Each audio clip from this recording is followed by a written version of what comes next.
Olá, meus seres! Eu espero que todos bem aí desse ladinho, Prof. Sócio do canal Bem na Bio, para nós brilharmos agora na Universidade Federal do Paraná. Eu sei que muitos já fizeram prova aí em relação a outras instituições como Unicentro, FAG, e eu espero que tenham brilhado. Você vai passar o dedinho assim, muitas listas de aprovados com o seu nome, e aí depois você escolhe onde você quer estudar. E aí você comenta aí comigo onde você foi aprovada, que eu tenho certeza que seu nome estará na lista desses aprovados.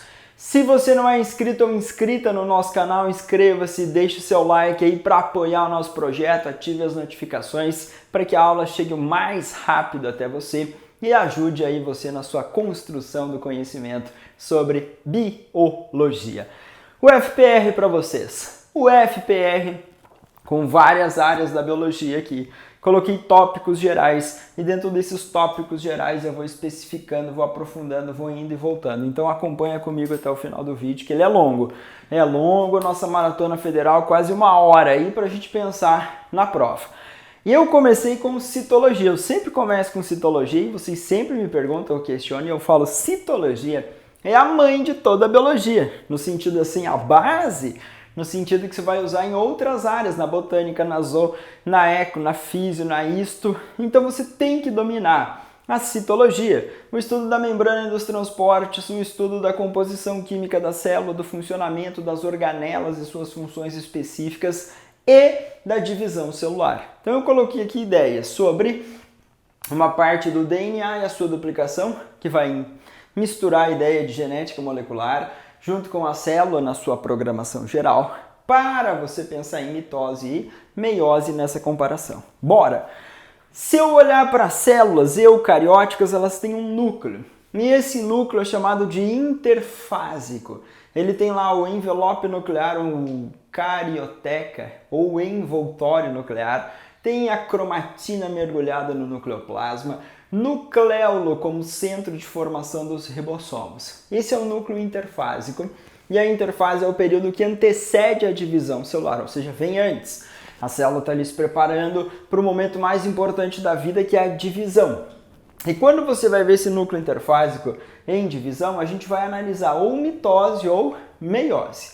Na meiose, nós temos uma etapa de divisão chamada de reducional. Por quê? Porque ocorre uma separação do par de cromossomos homólogos. Então a gente representa por R fatorial a reducional, porque separa o par de homólogos. Separando o par de homólogos, a gente vai ver uma separação, uma redução na ploidia, por isso etapa reducional.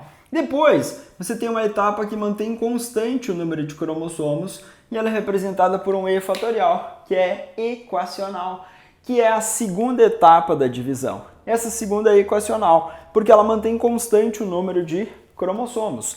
A mitose é uma divisão equacional. Por quê? Porque ela mantém constante o número de cromossomos. Então vamos por partes. Quando eu vejo a interfase, é um período de preparação. E a interfase era dividida em G1, S e G2, subfases G1, S e G2. Tinha até um gráfico que mostra a variação da quantidade de DNA ao longo desse fenômeno chamado interfase, nesse período que antecede a divisão.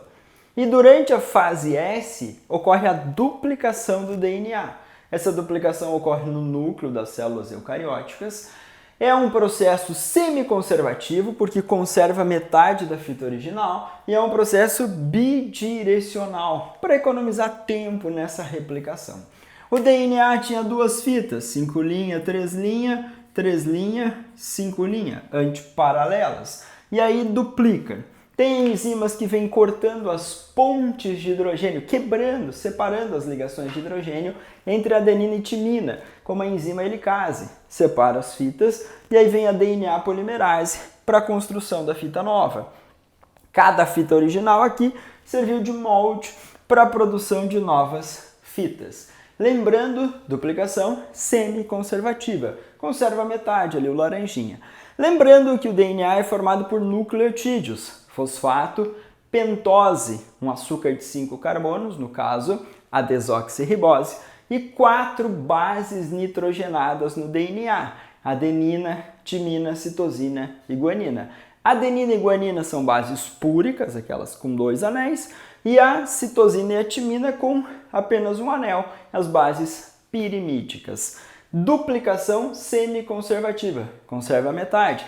2 fitas ligadas em forma antiparalela ou opostas. Adenina pareamento específico com timina e citosina com guanina, nessa complementariedade de bases. 10% tem de timina, tem que ter 10% de adenina para fazer o pareamento específico, e aí a gente consegue ver a quantidade de bases que existe nessa molécula. Então esses dados aí foram coletados, foram importantes. Lá em 1953, Watson e Crick trazem para nós o modelo de dupla hélice do DNA.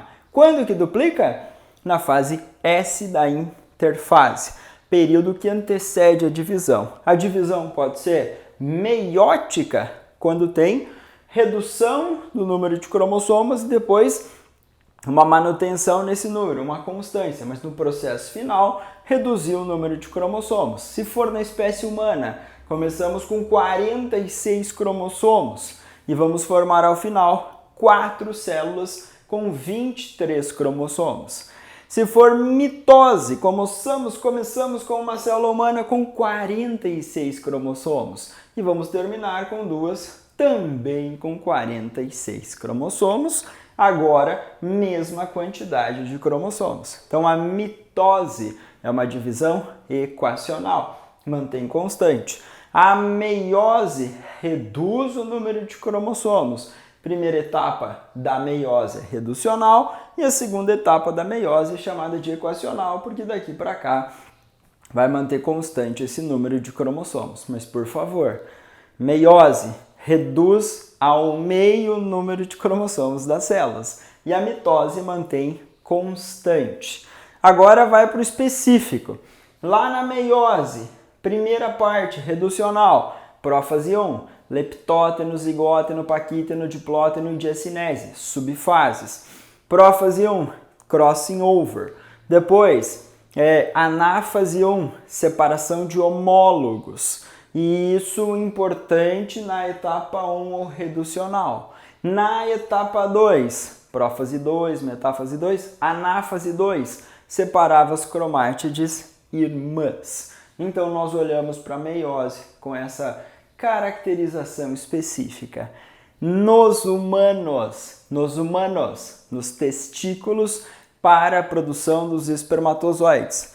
Nos ovários para a produção do ovócito secundário, popularmente chamado de óvulo. Mitose é uma divisão que serve para crescimento, para regeneração tecidual, células do tecido epitelial, do tecido conjuntivo constantemente em divisão mitótica. Aqui a prova pode trazer o termo ciclo celular, que era aquela interfase, mais uma fase chamada de fase M. Então a interfase é o período de preparação. Na fase M, você tem a mitose, que é a divisão do núcleo, e depois a citocinese, que é a divisão do citoplasma. Então aqui você vai ter prófase 1. Não, aqui você vai ter prófase, metáfase, anáfase e telófase. Não vai precisar dividir em 1 e 2, ok? Aqui você vai ter prófase, metáfase, anáfase e telófase. Então cuidado. Se a federal querer misturar os termos, as divisões e os eventos. Prófase 1, meiose, você vai apontar para meiose. Metáfase 1, anáfase 1, telófase 1, você vai olhar para meiose. Prófase, metáfase, anáfase e telófase. Sem a orientação de 1 e 2, aí a gente vai pensar na mitose. Na prófase da mitose, tem o desaparecimento do envelope nuclear, do nucleolo, começa a condensação cromossômica. Metáfase, cromossomos no máximo da condensação, alinhado na placa equatorial, fibras do fuso grudadinho nos cinetócoros do centrômero. Tem umas bolinhas aqui, o centrômero, e do lado do centrômero vai acumular um conjunto de proteínas aqui do cinetócoro. E as fibras do fuso se prendem aqui, se prendem aqui. Fibra do fuso prende aqui e prende aqui. Essas fibras do fuso são fibras ou microtúbulos do citoesqueleto. Prende, encurta e na anáfase separa cromátide irmã. Cada uma delas vai para uma célula, depois desespiraliza, reaparece o envelope nuclear, o nucleolo, e aí a gente já está na telófase. E aí, citocinese, que é a divisão do citoplasma. Então você tem aqui divisões celulares, você tem interfase, com destaque para a fase S, na duplicação do DNA. Agora, muito cuidado. Eu pensei nisso especificamente no estudo das células. O núcleo é uma estrutura muito grande, uma organela grande, porque ela é envolta por membranas. Mas aí você tem retículo endoplasmático, complexo de Golgi, lisossomo, cloroplasto, mitocôndria. Essas estruturas são envoltas por membrana, funcionam como compartimentos nas células eucarióticas e têm funções específicas. E essas funções específicas são importantes também para você lembrar na prova. Apareceu muita síntese de proteína para exportação, para saída da célula, retículo rugoso. Muita síntese de lipídios, colesterol, fosfolipídio, retículo endoplasmático liso. Muita geração de ATP, inclusive a própria divisão gasta. Aí você tem o quê? O que você tem? Muitas mitocôndrias trabalhando. Nas células vegetais fez fotossíntese. Opa, cloroplasto. Tilacoides. Tem membrana do tilacoide com clorofila, tem estroma, fase escura, então faz associação legal. Agora, quando nós olhamos para divisão celular, nós pensamos aí nessa condensação do material, formação das unidades chamadas de cromossomo e formação de gametas. Então a meiose nos animais serve para a produção de gametas, nos vegetais para a produção de esporos. E você tem no gameta, o esporo, a célula aí que vai servir para formar novos indivíduos. Os gametas fecundam, precisam se encontrar e ocorrer a fecundação. E aí a gente vai transmitir isso aos descendentes. Então, eu vou pensar em genética, transmissão dessas características que estão marcadas no nosso material genético, fisicamente lá nos cromossomos. Genética do sistema ABO. Você tem um gene e nesse gene você tem 3 alelos. O alelo Iazão, o alelo Ibzão e o alelo Izinho. É um caso de polialelismo. Um polialelismo quando você tem um gene. Só que nesse gene você tem 3 ou mais alelos. O Iazão e o Ibzão, eles são codominantes. Esse sinal de igual é para representar aquela ideia de codominância. O que significa codominância? Que os indivíduos heterozigóticos, por exemplo, quem é do tipo sanguíneo A, B, tem o aglutinogênio A na membrana das hemácias e tem o aglutinogênio B na membrana das hemácias. Então ele manifestou a característica dada pelo alelo A e pelo alelo B. Então, IA e B é o genótipo de um indivíduo que tem o fenótipo tipo sanguíneo AB. E aí, sócio, alelo IA e B são dominantes sobre o alelo Izinho. O indivíduo que é do grupo sanguíneo A, ele pode ser homozigoto, IA, ou heterozigoto, IA, Izinho. Quem é do tipo sanguíneo B, pode ser IB, homozigoto, ou IB, Izinho, heterozigoto. E quem é do tipo sanguíneo O? Fenótipo O, alelos Izinho. Então, cuidado com o genótipo e fenótipo do tipo sanguíneo. Cuidado com a parte teórica no sistema RH. Você tem um gene, só que agora com 2 alelos. Continua sendo um gene, que é uma receita, um pedacinho de DNA que vai orientar a formação de um RNA mensageiro naquela tal de transcrição. O RNA mensageiro carrega os códons que vai orientar o aminoácido na proteína, lá na tradução.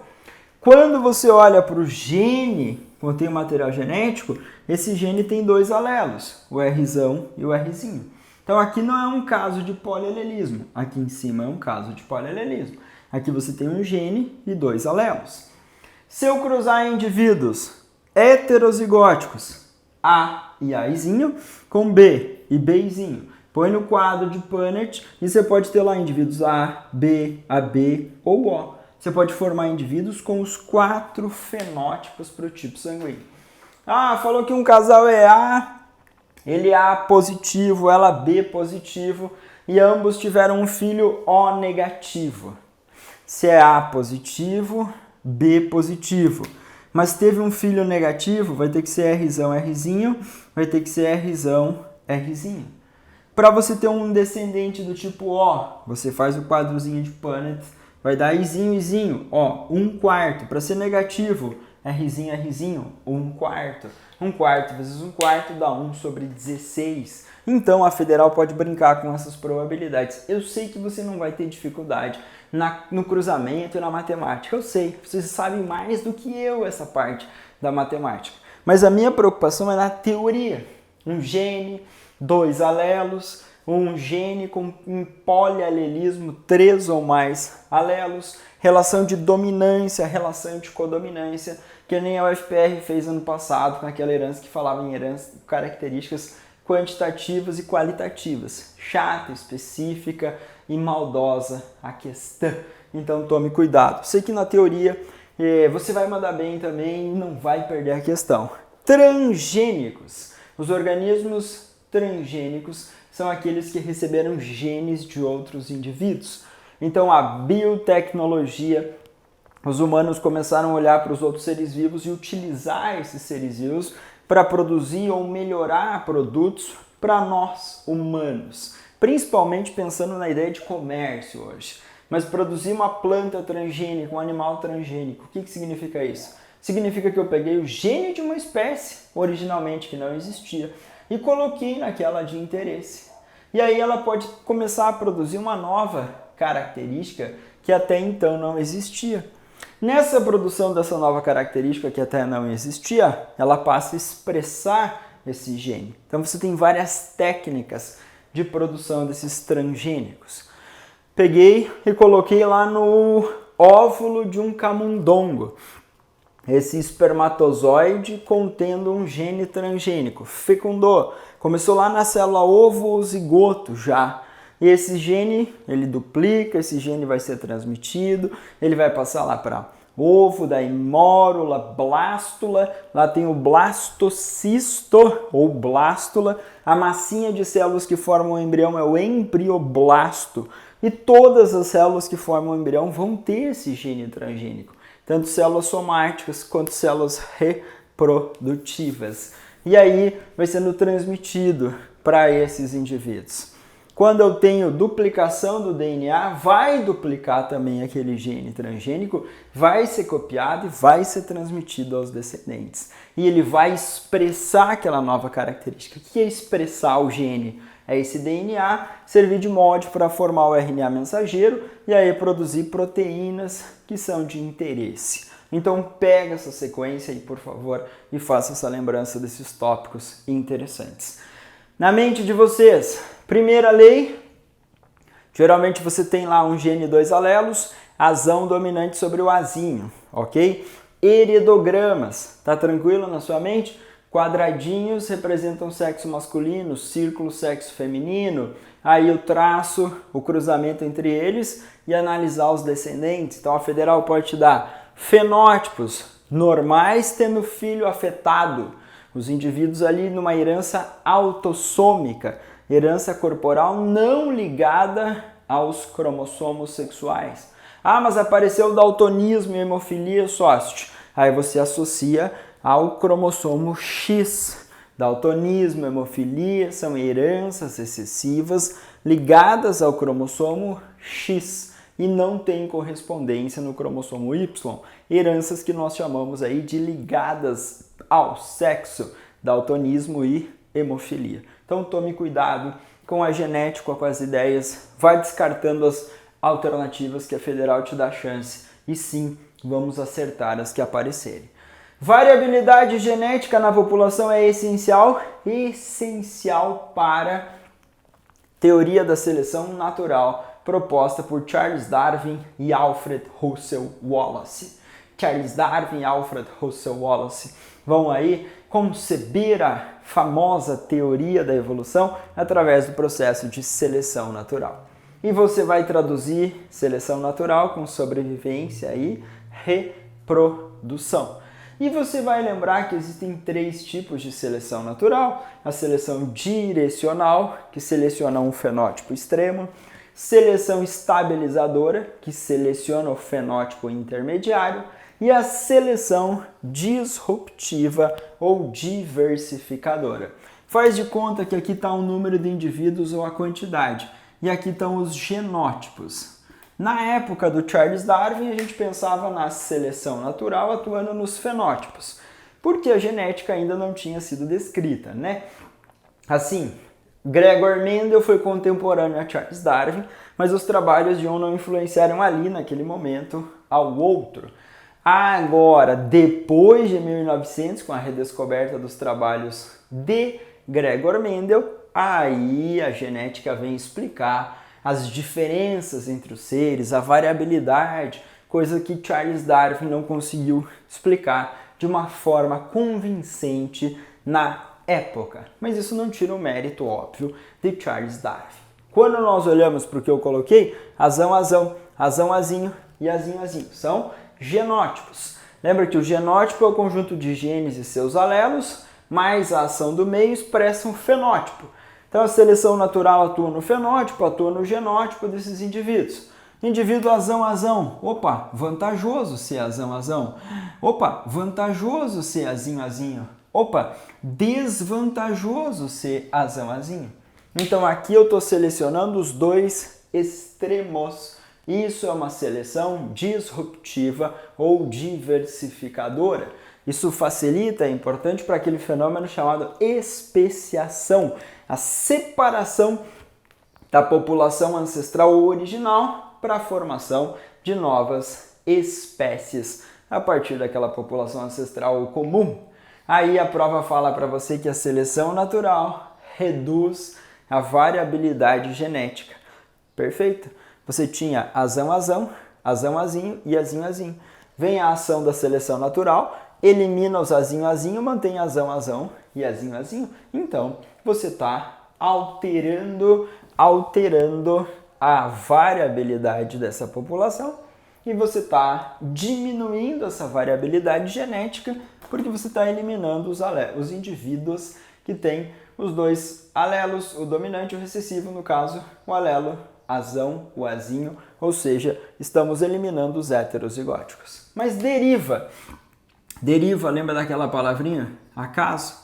Incêndios florestais, tsunamis, meteoros, uma força da natureza muito grande que atua numa população e altera a frequência dos alelos. Isso é deriva, ou seja, acaso. Então a deriva também reduz variabilidade genética. Ela é mais perceptível ou visível em populações pequenas quando ocorrem ou acontecem esses desastres. A seleção natural já é visível em populações maiores quando a gente vai acompanhando a frequência dos alelos com o passar do tempo. E eu falei em frequência de alelo, e aí você vai lembrar do quê? De equilíbrio de Hardy-Weinberg. No equilíbrio de Hardy-Weinberg ou na genética de populações, frequência do alelo azão mais frequência do azinho igual a 1, P mais Q igual a 1.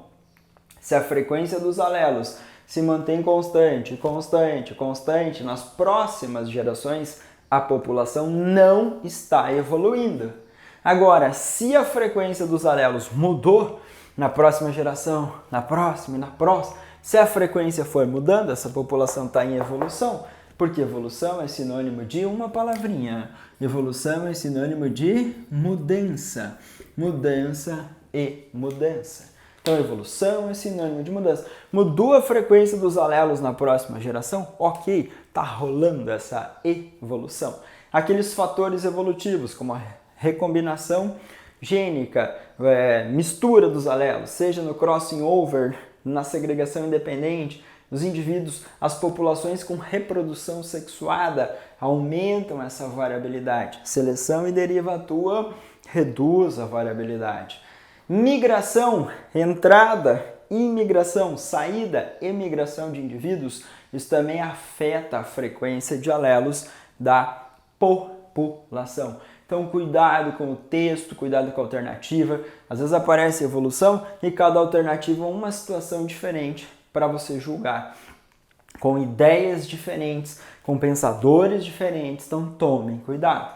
Na última edição, a Federal fala em seleção sexual, que a seleção sexual das aves, em que algumas escolhem os seus parceiros de acordo com os seus rituais, com a sua coloração, com os seus cantos. Então a seleção sexual é, tipo assim, menos intensa que a seleção natural, porque a seleção natural, né, ela está pensando na ideia de sobrevivência dos indivíduos. Na seleção sexual, o indivíduo está ali, vivo e tal. Isso não é escolhido para reproduzir, ok? Também tem aquela seleção chamada artificial, lembra? A seleção artificial, nós humanos vamos lá e escolhemos variedades de interesse ou características de interesse. Plantação de milho, tenho variedades de milho que dão mais espigas maiores, com maior quantidade de grãos. Eu pego essa variedade e fico plantando isso, distribuo para as pessoas próximas e elas perpetuam isso, principalmente porque eu tenho interesse econômico. Então a gente vai pensar numa seleção artificial quando nós humanos escolhemos o que é de interesse. Praticamente nós fazemos o papel aí do ambiente, que na seleção natural o meio ambiente é o agente seletivo. O meio seleciona as adaptações para aquela condição. A adaptação é uma característica que garante ou promove sobrevivência desses indivíduos. Então, cuidado, muito cuidado com essas ideias. Pensando nos animais e nas plantas que viveram nesse ambiente, que deixaram registros como os fósseis, que são evidências do processo evolutivo ou evidências da evolução. A evolução anatômica, eu posso analisar órgãos chamados de homólogos, que tem aquela mesma origem embrionária, que vão demonstrar uma ancestralidade comum. Então a gente analisa plantas e animais para ver essas características e falar em adaptações específicas para esse ambiente. Eu coloquei ali, dentro do estudo da zoologia, a zoologia de animais chamados de vertebrados. Eu juro que isso era um peixe e eu juro que isso é uma ave, ok? Peixe, ave do sócio, animaizinhos fofos. Esses animaizinhos fofos representam vertebrados. Vertebrado é um subfilo do filo Chordata, que é um subfilo do filo Chordata. O filo Chordata é um grande filo, formado por animais que apresentam deuterostomia, ou seja, são deuterostômios. O Blastopora original-us. São animais enterocelomados. O celoma surge a partir de bolsas mesodérmicas da parede do arquêntero ou intestino primitivo, ali próximo, ligados a ela. A parede do arquêntero tem a endo e aí o meso vai surgindo, vai destacando e formando bolsas. Eles são enterocelomados, os cordados são deuterostômios. Tem uma segmentação corporal visível na maioria deles depois. E os cordados também têm tubo nervoso dorsal, fendas branquiais ou faringianas, cauda pós-anal. Eles têm notocorda. A notocorda é um bastão que vai sustentar o tubo nervoso dorsal, que vai liberar substâncias químicas. As células vão se comunicar com o tubo nervoso, vai ter a diferenciação do tubo nervoso depois para formar o futuro sistema nervoso dos animais. No filo Chordata, o subfilo urocordado das assídeas, céfalo cordado dos anfioxo e subfilo craniata ou vertebrata, dos quais destaque para os vertebrados gnatostomatos. Vertebrados com mandíbula. Então, superclasse Piscis, peixes ósseos, cartilaginosos e entre outros. E a superclasse Tetrápoda, dos anfíbios, répteis, aves e mamíferos. Eu fiz uma separação desses vertebrados porque faz tempo que a Federal não cobra. Tem que olhar para nós, Federal. Tem que dar uma cobradinha nos vertebrados, seja nas características anatômicas, morfológicas, funcionais. É um grupo fofo, variado e é legal fazer questão sobre vertebrados. Você, aluno, gosta de estudar os vertebrados. Se eu olhar para eles, todos têm crânio. A grande, uma imensa maioria com coluna vertebral, mas todos têm um crânio. Os vertebrados podem ser divididos assim em ectotérmicos / pecilotérmicos. Ectos, que vem de fora, animais que dependem da temperatura ambiental para manter as suas atividades, peixes, anfíbios e répteis.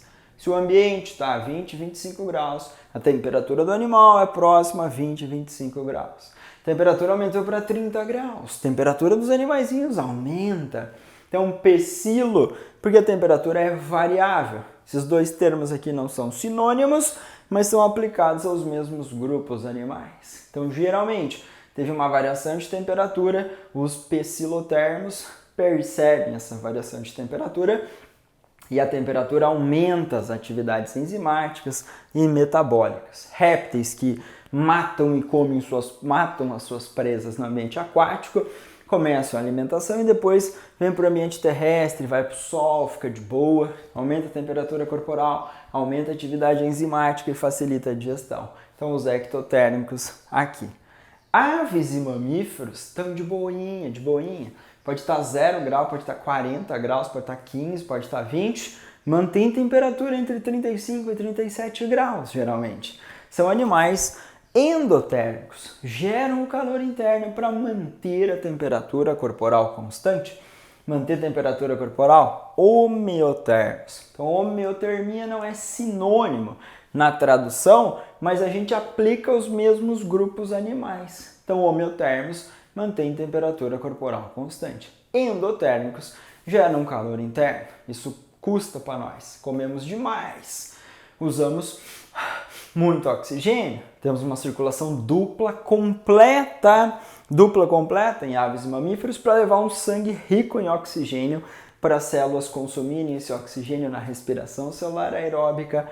Lá, primeira etapa, glicólise fora da mitocôndria, ciclo de Krebs, na matriz mitocondrial, fosforilação oxidativa na membrana interna das mitocôndrias para a geração de ATP. ATP, depois parte calor, calor ATP, boa parte do que consumimos para manter a nossa temperatura corporal constante e manter a atividade enzimática. Não esquece que as enzimas são muito sensíveis à variação de temperatura, muito sensíveis à variação de pH, muito sensíveis à variação da concentração do substrato. Então tem uma enzima chamada amilase. O substrato para ela é o amido. Ocorre uma ligação enzima-substrato e aí ocorre a reação química para a modificação desse substrato, começar a digestão, por exemplo. Então, foco: peixes, anfíbios e répteis, ectotérmicos, aves e mamíferos endotérmicos. Se eu olhar para coração, peixes têm 2 cavidades no coração, tem 3 cavidades no coração dos anfíbios, nos répteis 3 ou 4 cavidades, lá nos répteis crocodilianos como os jacarés, 4 cavidades no coração. Aves e mamíferos, 4 cavidades no coração. Nas aves e nos mamíferos a circulação é dupla e completa. Dupla, 2 tipos de sangue passando no coração, completa, não tem misturinha. Nos anfíbios e répteis, circulação dupla, mas incompleta de uma maneira geral, por ter uma misturinha, um contato mínimo de sangue, mas a gente vai jogar aqui. Nos peixes, a circulação é simples e ela é completa. Se eu olhar para o produto de excreção, principal resíduo excretado por tubarões, peixe cartilaginoso, ureia. Peixes ósseos como a tilápia, amônia.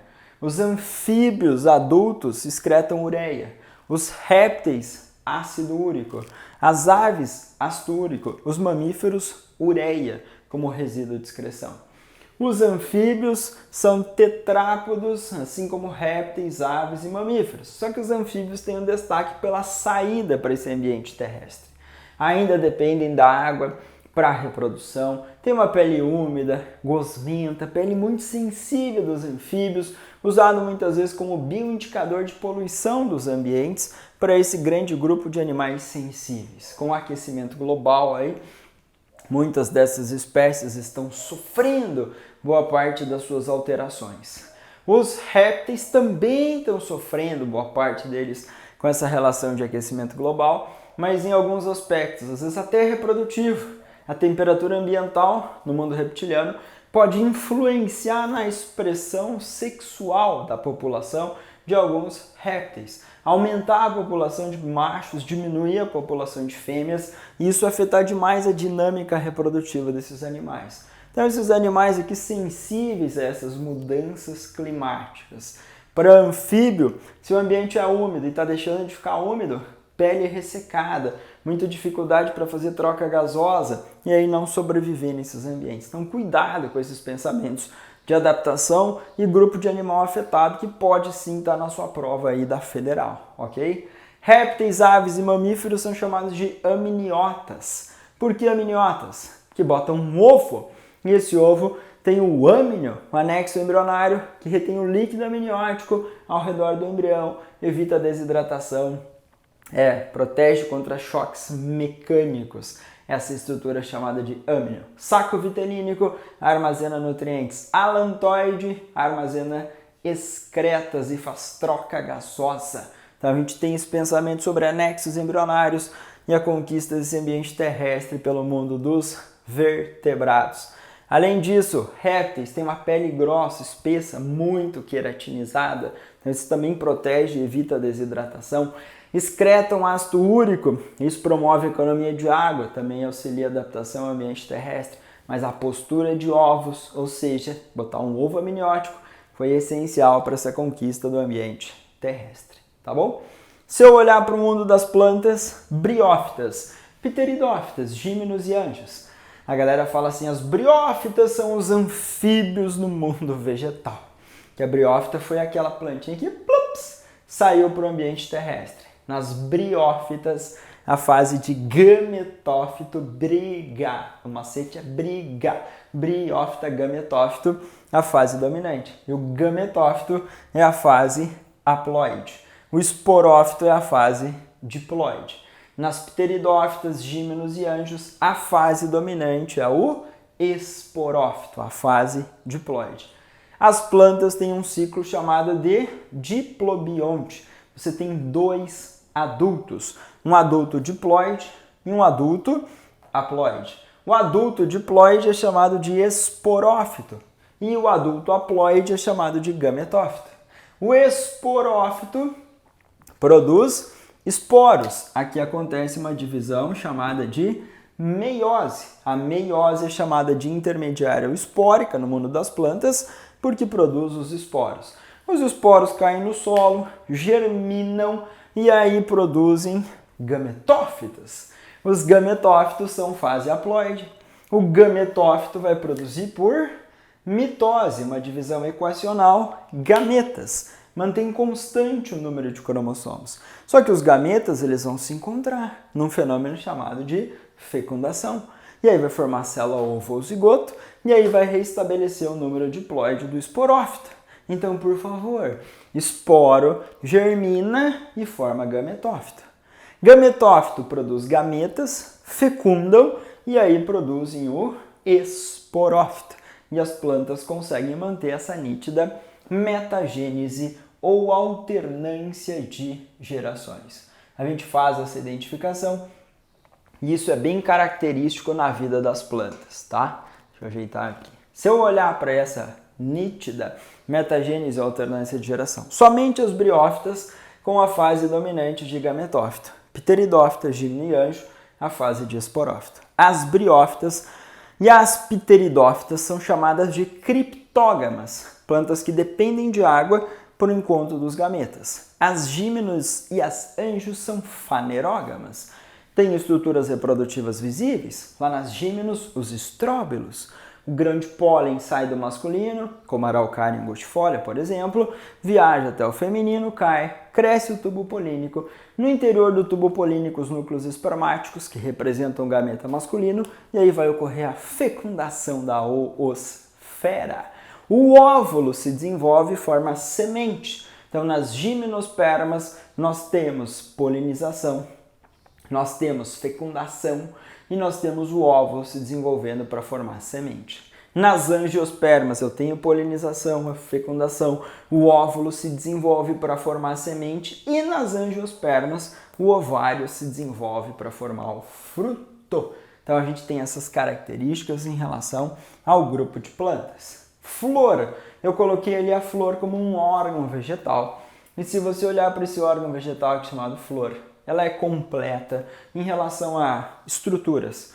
Pétala, conjunto de pétalas forma corola, parte colorida, corola. conjunto de sépalas forma o cálice. O conjunto de estame forma o androceu, a parte masculina. Então lá no androceu tem o filete, na extremidade as anteras, de onde sai o grão de pólen. E esse grão de pólen viaja até o pistilo.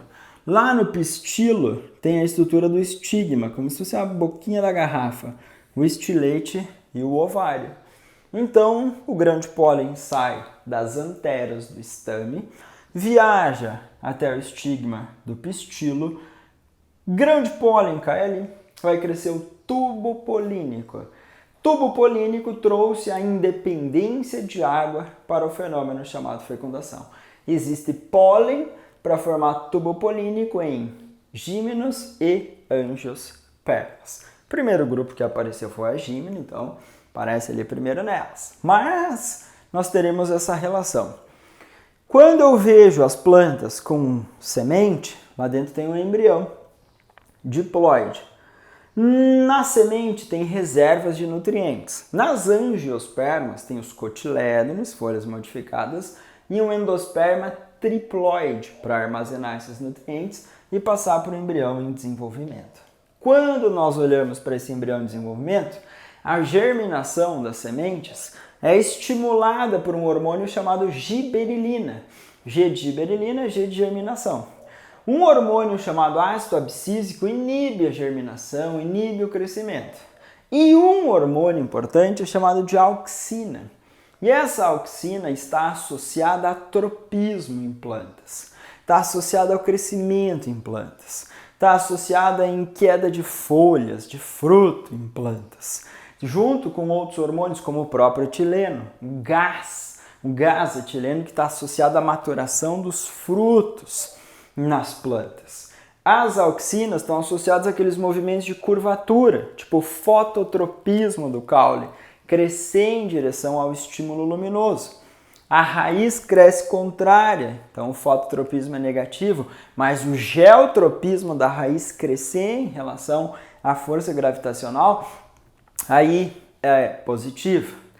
A quantidade de auxina ótima para o crescimento do caule é quantidade alta. E isso inibe o crescimento da raiz. A raiz, ela precisa de menos quantidade de auxina. Muita auxina na raiz dificulta esse crescimento dela, reduz o crescimento dela. Não à toa que as plantas crescem mais na estrutura do caule. A auxina é produzida na extremidade. A auxina, em cima. Canta aí a musiquinha. Auxina, em cima, lá na gema apical. E aí a auxina é transportada de cima para baixo.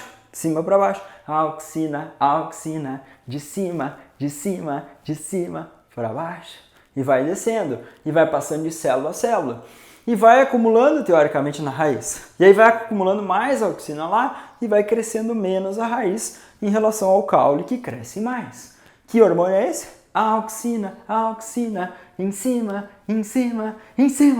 Se eu cortar a pontinha do caule, quebra a dominância apical. E aí os galhos, os ramos crescem mais lateralmente nos caules. Então, auxina de cima, dominância apical, curvatura, tropismos, associa esse hormônio na sua prova, se aparecer na Universidade Federal do Paraná. Ecologia. Quando nós pensamos em ecologia, nós pensamos no estudo da relação dos seres vivos com o meio em que vivem. Isso a gente chama de ecobiose. E dos seres vivos mantendo relação com os outros seres vivos. E a isso a gente chama de alelobioses. Então nós teremos uma maravilha chamada ecologia. E a ecologia estará presente. Você pode pensar em ecologia lá na relação dos conceitos dentro da ecologia. Você pode pensar na relação teia, cadeia alimentar, transferência de energia, produtores, consumidor primário, consumidor secundário, sabe organizar bem. Mais longe do produtor, menos energia disponível. A energia vai diminuindo ao longo dos níveis tróficos. Mais nos produtores, lá no último consumidor, menos energia disponível. A prova pode pensar nas pirâmides, que é a representação lá de parte das cadeias alimentares. Pirâmide de energia, biomassa, pirâmide de números. A única que não pode aparecer de forma invertida aí, das três gerais, é a pirâmide de energia, porque justamente a energia vai diminuindo ao longo dos níveis tróficos.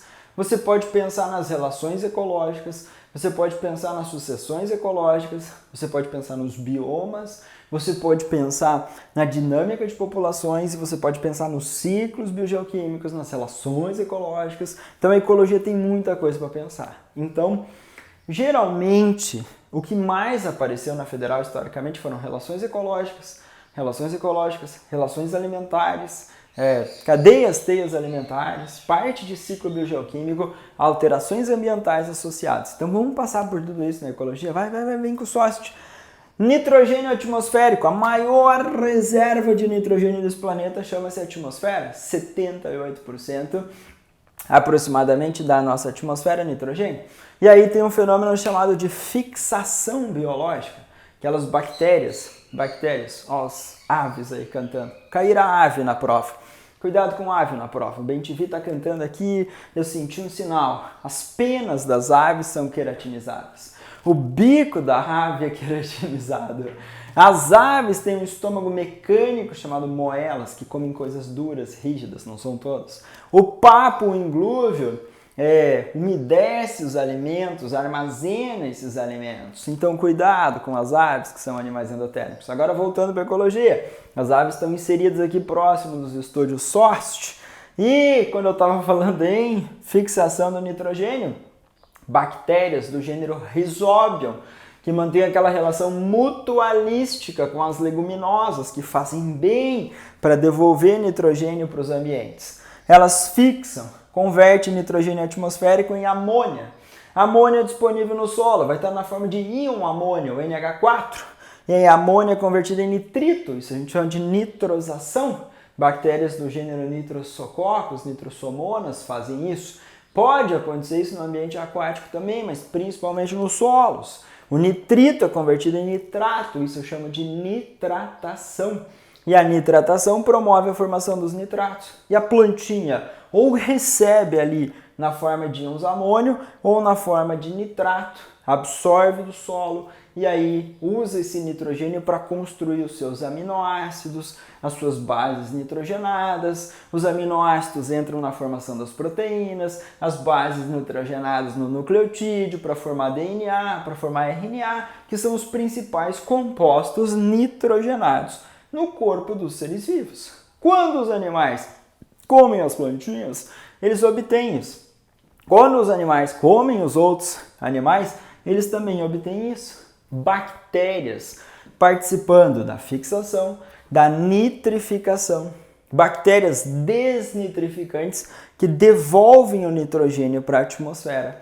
Bactérias decompositoras que vão auxiliar na degradação e liberação de resíduos ali a serem utilizados. Então, cuidado com os ciclos biogeoquímicos e o do nitrogênio é o mais xarope. Habitat, local mais provável de encontrar uma espécie.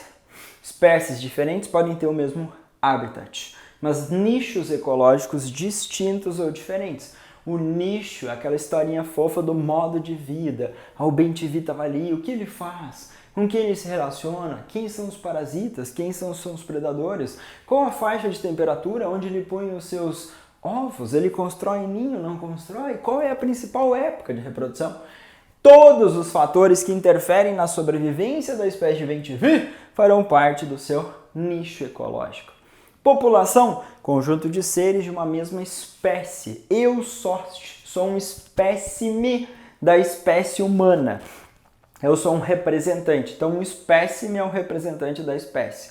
Uma população, eu tenho vários indivíduos de uma mesma espécie que vivem numa mesma região geográfica. Biocenose ou comunidade, eu tenho mais de uma espécie vivendo ali numa região, várias espécies ali interagindo. Eu tenho riqueza, é eu analisar assim a quantidade de espécies no ambiente. Então eu vou analisar a riqueza, quantidade de espécies. Eu posso usar isso para identificar a biodiversidade, o número de espécies que tem em determinado ambiente. levantando essa riqueza, falar que o ambiente A tem uma riqueza maior que o ambiente B, por apresentar o maior número de espécies. Abundância, a quantidade de indivíduos de cada espécie. Olhei para o ambiente, tem 10 papagaios da cara roxa, numa região da Mata Atlântica. Esse 10 é a quantidade de indivíduos da espécie, isso vai ser a abundância. Ah, mas tem papagaio da cara roxa, tem tartaruga marinha, tem palmiteiro, planta de palmito, euterpe, gênero. Então eu vou analisar quantas espécies tem ali, quantidade de indivíduos de cada espécie, ecótone. Tem a Mata Atlântica, faixa de areia chamada praia, e o Oceano Atlântico. Essa faixa de areia chamada praia é uma ecótone, ou ecótono, uma zona de transição entre esses ecossistemas, entre esses ambientes. É um local de tensão, é um local de uma grande diversidade de espécies, porque espécies do ambiente A transitam espécies do ambiente B. Então cuidado com esses conceitos ou termos para você aplicar. E aí a prova pode ser criativa. No passado a prova foi criativa falando em agroflorestas e controle biológico. Quando a gente estuda regularmente, esse controle biológico é uma estratégia que nós usamos, nós humanos olhamos para a natureza, analisamos o comportamento e usamos as armas que a natureza tem. Por exemplo, eu tenho minha plantação de soja, tem lagarta que come a soja, mas eu vi que tem um vírus que ataca a lagarta. Então eu pego esse vírus em grande quantidade, produzo e jogo na minha plantação. A lagartinha vai lá e come a folhinha, come o vírus, passa mal e morre. Então eu usei um parasita para regular a população de lagartas, que são herbívoros, que estão matando e comendo as folhinhas da soja. A gente pode chamar de herbivoria essa relação entre planta e um animal, quando ele está comendo essa planta, ok? Agora o vírus está parasitando a lagarta, então o vírus está matando a lagarta, bom para a plantinha de soja. Então a gente pode usar parasitas, predadores, competidores no controle biológico de pragas para diminuir o uso de agroquímicos, agrotóxicos ou substâncias para regular essas populações que se tornaram pragas no ambiente. Não esqueça que a relação ecológica chamada parasitismo é interespecífica entre seres de espécies diferentes e é desarmônica. Você tem parasitas internos, endoparasitas, ectoparasitas. Os parasitas podem se ligar a predador. Tipo, tem uma capivara lá e a capivara está cheia de carrapato, a capivara está cansada, está meio mal, e isso facilita o predador vir e comer a capivara. O predador, uma onça, matando e comendo a capivara. O predatismo é uma relação interespecífica desarmônica, ou seja, entre seres de espécies diferentes, e desarmônica porque alguém está sendo prejudicado. Para a regulação geral do ambiente, as relações são boas, são legais para manter o equilíbrio. Lembra daquela historinha? A onça vai comer a capivara, mas não vai falar assim, não vou comer todas. Eu só vou comer uma, duas ali, vou regular a população de vocês. Se eu deixar vocês aí, vocês iam comer toda a grama do mundo e aí vão ser extintas. Então, se eu tirar esses predadores, vai ter uma superpopulação de capivara. E aí elas vão comendo a grama, aumentando a população delas, elas começam a ter uma competição intensa entre elas. E essa competição a gente chama de intraespecífica, entre seres de uma mesma espécie. Mas a capivara estava competindo com outros herbívoros que estavam no ambiente. Tinham outros roedores ali só, tinha uns preazinhos comendo ali. Poxa, aí é uma relação entre seres de espécies diferentes, uma competição interespecífica, que também é desarmônica. Então, cuidado. Comensalismo, se alimentar de restos. Uma espécie deixou restos nesse ambiente. A relação aqui é positiva, mais e zero. Amensalismo é uma relação de inibição, quando um ser pode liberar substâncias químicas tóxicas no ambiente e inibir o crescimento. O fungo Penicillium notatum libera substâncias químicas que inibem o crescimento de bactérias. Então você tem uma relação amensal ou de amensalismo, quando um ser inibe o desenvolvimento de outros seres. Então, dentro da ecologia, por favor, pense na relação intra, seres de uma mesma espécie. Pode ser harmônica e pode ser desarmônica. Colônias, sociedade são relações harmônicas. Competição, canibalismo, matar e comer seres de uma mesma espécie são desarmônicas. Relações interespecíficas entre seres de espécies diferentes.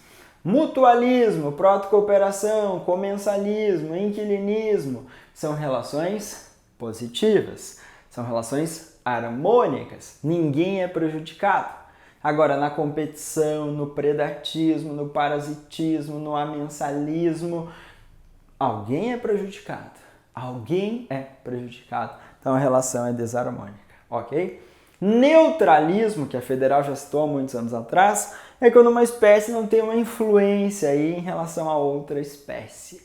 Aí a gente teria um tal de neutralismo. Para alguns autores isso é meio fictício, mas enfim, isso existe nas ideias da ecologia, tá bom?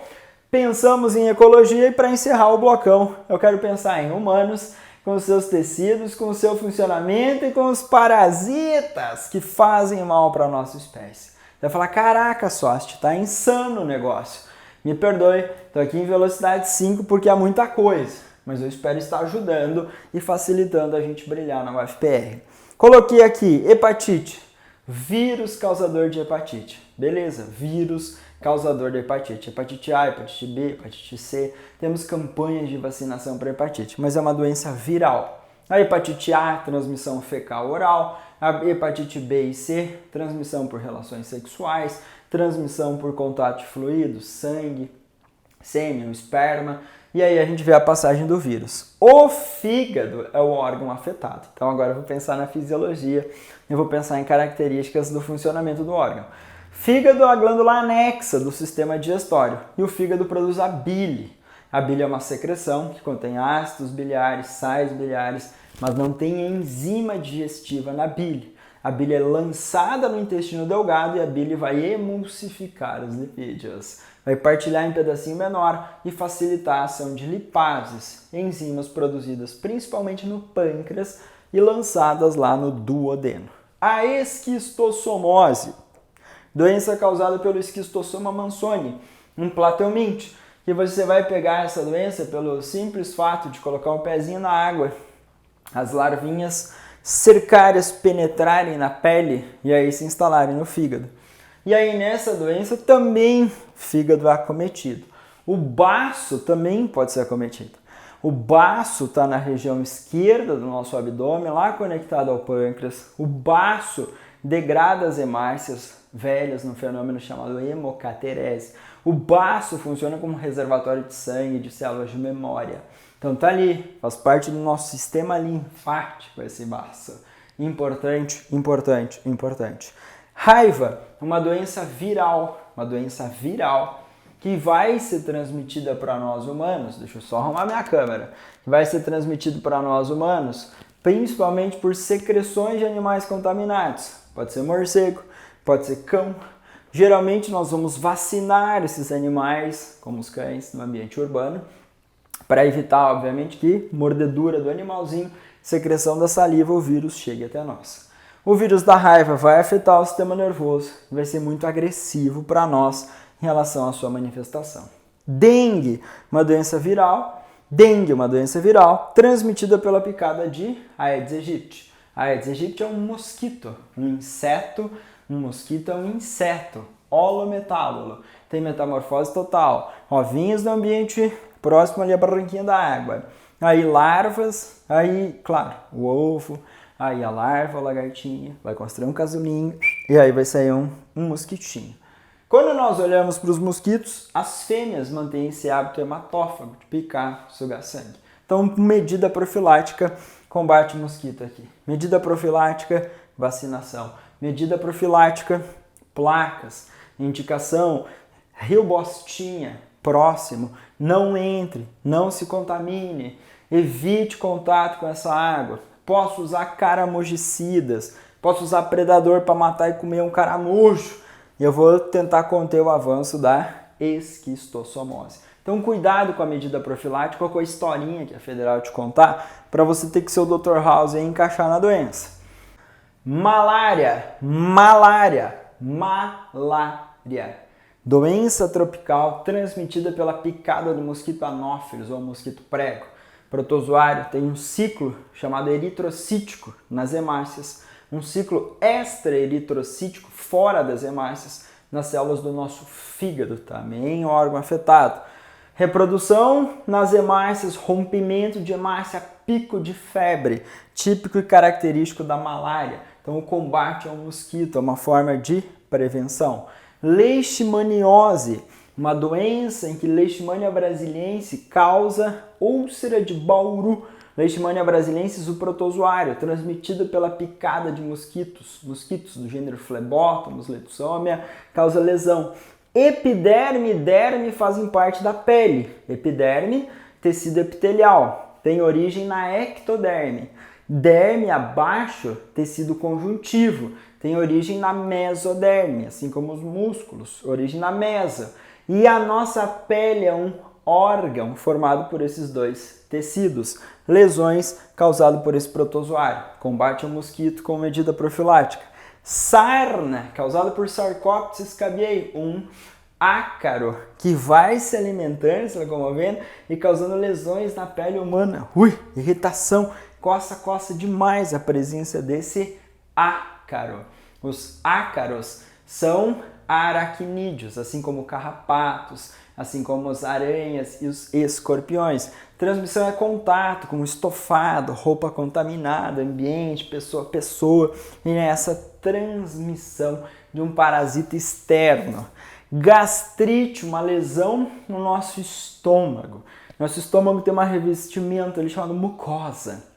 E essa mucosa tem muco, uma glicoproteína de proteção. Mas Helicobacter pylori, uma bactéria, pode se instalar ali, diminuir a produção desse muco.